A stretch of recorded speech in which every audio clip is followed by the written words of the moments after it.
अस्सलाम वालेकुम फ्रेंड्स। आज मेरे पास फ़खर ज़मान और साइम अयूब के रिलेटेड कुछ ऐसी न्यूज़ है कि आप लोग वो न्यूज़ सुन के हैरान होने वाले हैं। बहुत ही हैरानकुन खबर है मेरे लिए। उससे पहले आप लोग मेरे चैनल को सब्सक्राइब करें, वीडियो को लाइक करें और शेयर करें। न्यूज़ के बारे में बताता चलूँ, वो न्यूज़ ये है कि फ़खर ज़मान और Saim Ayub upcoming ODI series against Australia उसमें हिस्सा नहीं लेंगे। मतलब कि स्क्वाड का हिस्सा नहीं होंगे। वो इसलिए क्योंकि दोनों के दोनों इंजर्ड हैं।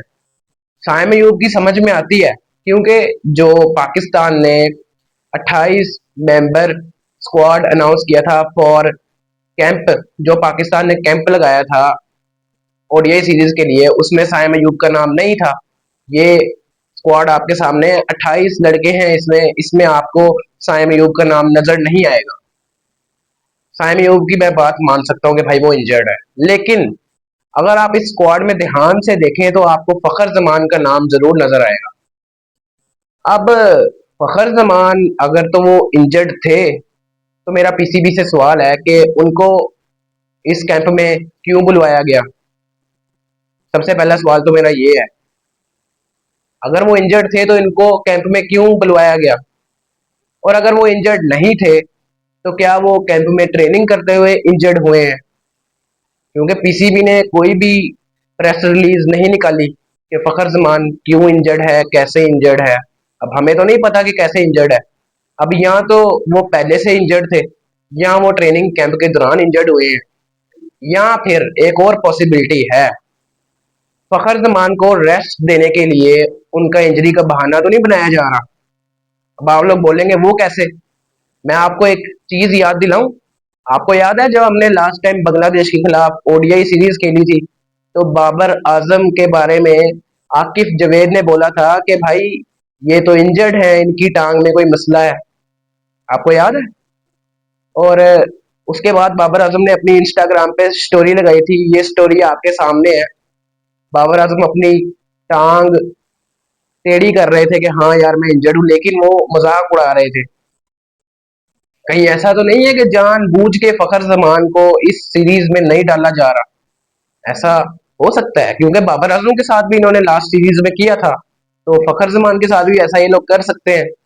अब पीसीबी को चाहिए कि इसके रिलेटेड कोई प्रेस रिलीज निकाले ताकि हम सबको पता चल सके कि फखर जमान को ऐसी क्या इंजरी हुई है कि वो ओडीआई स्क्वाड का हिस्सा नहीं होंगे। क्योंकि अगर तो वो पीसीबी के प्लान्स में थे, पीसीबी के प्लान्स में तो थे वो, उन्होंने इनको ये 28 मेंबर स्क्वाड में डाला था, इसका मतलब है वो प्लान्स में थे। तो क्या ट्रेनिंग सेशन के दौरान इंजरी हुई है, या रेस्ट देने के लिए उनका इंजरी का बहाना बनाया जा रहा है। ये तो अब पीसीबी को अनाउंस करना चाहिए खुद कि हम लोग रेस्ट दे रहे हैं, इंजर्ड है। अब ये तो उन्होंने बताना है।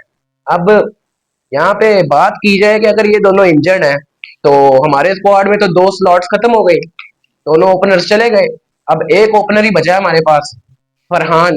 पक्की बात है फरहान तो स्क्वाड का हिस्सा होगा, लेकिन उसके साथ जो दूसरा ओपनर होगा और जो तीसरा ओपनर जो कि बेंच में बैठेगा वो कौन होगा, ये एक सबसे बड़ा सवाल है। तो अब इस कैंप के हिसाब से देखा जाए तो मुझे तो यहाँ पे साइम अयूब का एक ही रिप्लेसमेंट नजर आ रही है, साइम अयूब की। और वो रिप्लेसमेंट मुझे मास सदाकत नजर आ रही है। वो मास सदाकत इसलिए क्योंकि मास सदाकत बॉलिंग भी कर लेता है साइम अयूब की तरह, और वो बैटिंग भी कर लेता है, ओपन भी कर लेता है। तो आई थिंक कि अगर साइम अयूब की रिप्लेसमेंट की बात की जाए तो माज सदाकत जो है ना, वो साइम अयूब की एक अच्छी खासी रिप्लेसमेंट है। और मैं समझता हूँ कि इनको, अगर साइम अयूब स्क्वाड में नहीं होते तो इनको स्क्वाड में होना चाहिए। अब साइम अयूब की रिप्लेसमेंट तो हो गई, एक हमारा ओपनर हो गया। अब दूसरी बात यह है कि अगर फखर जमान नहीं है स्क्वाड में तो उनकी जगह कौन खेलेगा। अगर हम बात करें फखर जमान की रिप्लेसमेंट की तो बहुत सारे लोग मुझे बोलेंगे कि यार अब्दुल्ला शफीक की वापसी हो जाए तो अच्छा है, इमामुल हक वापस आ जाए अच्छा हो जाएगा। यहाँ पे बहुत सारे और भी नाम हैं, लेकिन मैं आपको बताता चलूं कि अगर अब्दुल्ला शफीक और इमामुल हक पाकिस्तान की प्लानिंग में होते ओडीआई की, तो पाकिस्तान उनको, कम से कम अब्दुल्ला शफीक को जरूर इस कैंप में हिस्सा देते। हिस्सा डालने देते। लेकिन अब्दुल्ला शफीक और इमामुल हक दोनों ही पाकिस्तान की ओडीआई सीरीज की प्लानिंग में नहीं है। और ये बहुत कम ऐसा होता है, यहाँ पे बहुत कम चांस होता है कि जो बंदा आपकी प्लानिंग में नहीं है वो पाकिस्तान टीम में आ जाए। मगर ऐसा होता हुआ आया है, क्योंकि हमने 2026 के वर्ल्ड कप में देखा कि ख्वाजा नाफे पाकिस्तान के प्लान्स में बिल्कुल भी नहीं था वर्ल्ड कप के, लेकिन just before the world cup एक सीरीज पहले श्रीलंका में उसने परफॉर्मेंस दी और हमने उसको वर्ल्ड कप में डाल दिया। तो यहाँ पे बहुत सारे एग्जाम्पल्स हैं पाकिस्तान की, लेकिन मेरे ख्याल से जो बायलैटरल सीरीज होती है ना, उसमें ये चांस बहुत कम होता है। तो अब अब्दुल्ला शफीक तो नहीं होंगे स्क्वाड में, तो इमामुल हक होंगे? बिल्कुल भी नहीं होंगे, क्योंकि उनका नाम भी नहीं है। तो यहाँ पे एक बहुत इंटरेस्टिंग नाम है, यहाँ पे दो नाम है।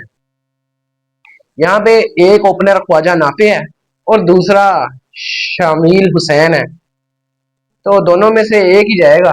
मेरे ख्याल से शामिल हुसैन फखर जमान को रिप्लेस करेंगे इन दिस ओडीआई सीरीज, क्योंकि यहाँ पे मुझे ना ख्वाजा नाफे का कोई भी चांस नजर नहीं आता। और मेरे ख्याल से पीसीबी भी नहीं चाहता कि ख्वाजा नाफे अभी पाकिस्तान के लिए ओडीआई में डेब्यू करे, क्योंकि शामिल हुसैन ने डेब्यू कर दिया हुआ है। तो हो सकता है कि फखर जमान को अगर रिप्लेस करना है तो आई थिंक शामिल हुसैन ही वो बल्लेबाज होगा जो कि फखर जमान को रिप्लेस करेगा। लेकिन उससे पहले मैं पीसीबी से ये रिक्वेस्ट करना चाहता हूँ कि हमें ज़रूर बताओ कि क्या हुआ है फखर जमान को, वो क्यों नहीं खेलेंगे सीरीज। हमें ये बताओ उनको क्या इंजरी हुई है। देखो ना, ये लोग हमेशा कह देते हैं कि भाई इंजरी है, लेकिन ये नहीं बताते कि क्या इंजरी है।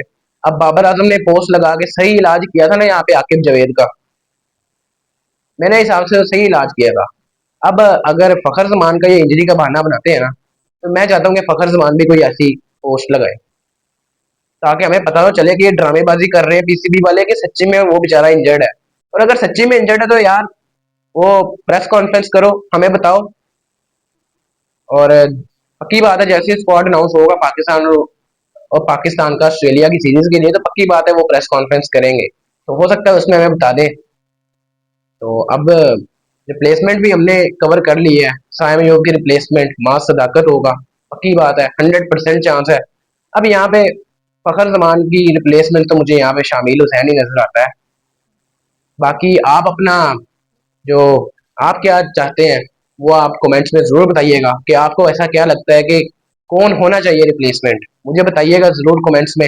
उम्मीद करता हूँ कि आपको आज की वीडियो पसंद आएगी। अगर आपको मेरी आज की वीडियो पसंद आई है तो वीडियो को लाइक करें, शेयर करें और मेरे चैनल को ज़रूर सब्सक्राइब करें। आज की वीडियो में इतना ही, मिलते हैं नेक्स्ट वीडियो में। अल्लाह हाफिज़।